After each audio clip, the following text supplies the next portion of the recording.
The memory hit me like a sudden beam of sunlight after days of rain, unexpected, blinding, and warm in a way that hurt.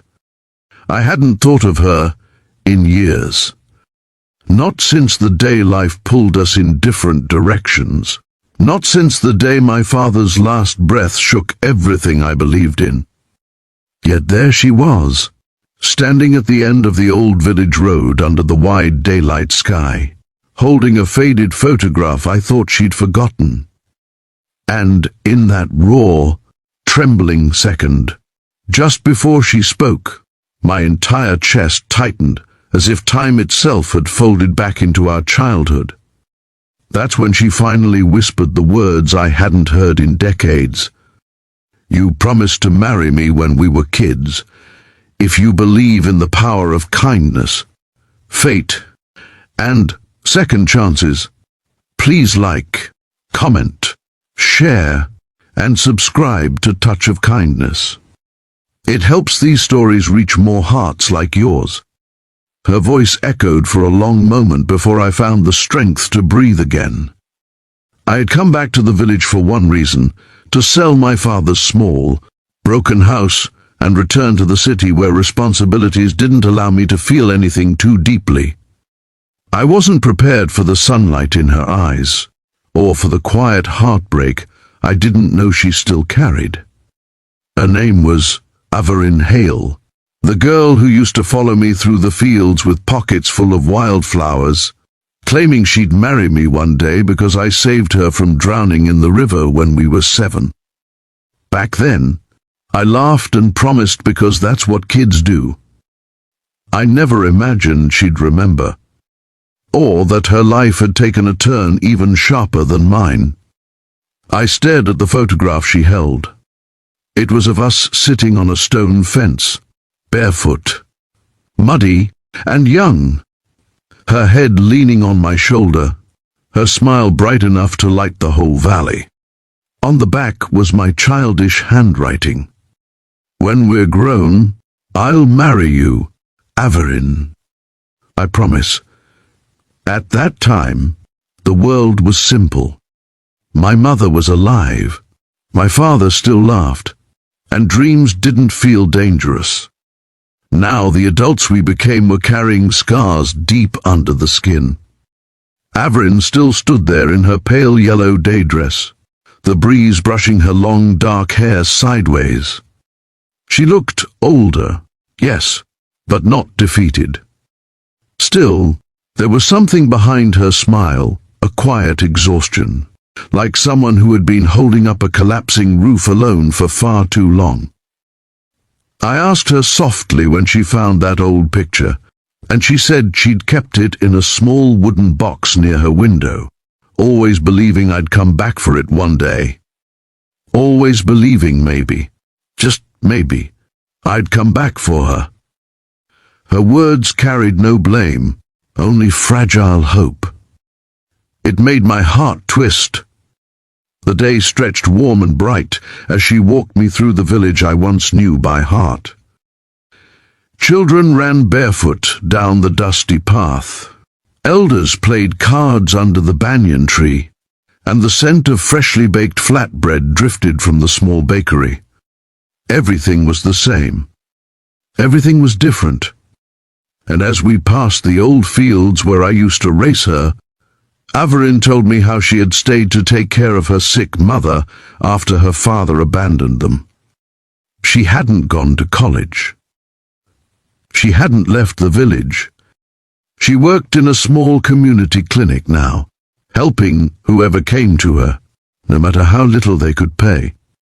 She laughed lightly when she said life had made her grow up too fast. But the laugh didn't reach her eyes. We walked until we reached the river, the same river where I'd pulled her out as a child. The sun shimmered on the surface in wide ripples, and she stood on the bank, clutching that old photo, her voice trembling as she said she used to come here every time life felt too heavy. She said the river reminded her of me, strong when needed, gentle when calm. I didn't know how to respond. I'd spent years drowning in my own storms, never once imagining someone remembered me as strength. It wasn't until she exhaled shakily and mentioned she was engaged once, long ago, but the man disappeared days before their wedding, leaving her with debts he secretly took under her name, that I finally understood the exhaustion behind her smile. The world hadn't been kind to her. Not one bit.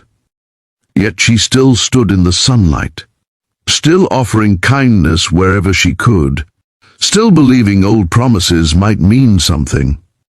And that broke something open in me. I didn't recognize the man I'd become in the city. I worked non-stop to survive. I lived alone. I didn't trust easily. I didn't hope easily. But being around Averin, hearing the cracks in her story, the courage in her voice, reminded me who I used to be before loneliness hardened parts of me into stone. We spent hours talking under the daylight sky until shadows stretched long across the ground. She told me how the village clinic was struggling and how she feared it might close soon. She told me she sometimes thought she wasn't meant to be loved, that maybe the river kept saving her because life wanted her to stay even when she didn't understand why. And all I could think was how deeply wrong she was. I told her I remembered everything too, how she used to patch up every scrape on my knees, how she used to bring food from her home when my father worked late and forgot dinner, how she used to believe I could become anything, even when I couldn't see past my own fear. I admitted I had been too scared to come back sooner, not because I forgot her, but because life had broken me in ways I didn't know how to explain. I had lost people I loved. I had built walls so high even I couldn't climb over them. But standing with her again made those walls crumble. We didn't talk about the promise at first, not directly. It was too heavy, too soaked in memories and pain and hope all tangled together. But there were moments she looked at me with a question in her eyes, one she didn't dare ask, and moments I looked back at her with an answer I wasn't ready to voice. As the daylight softened into warm gold, she walked me back to my father's house. It was old, cracked around the edges, the paint peeling like tired skin. Inside, dust coated everything. My father had lived his final months in loneliness, and guilt pressed down on me like a weight I couldn't lift. I told her I planned to sell it, start over. She looked around quietly, then gently picked up a small wooden carving my father made years ago. She wiped the dust off and placed it carefully on the table, saying homes weren't meant to be abandoned, only repaired. Her voice was so soft, it felt like a stitch healing something torn. We spent the next morning cleaning the house together under the bright daylight streaming through the windows. She swept while I fixed broken hinges. She hummed old childhood tunes while dusting the shelves. Slowly, the house started breathing again. And so did I.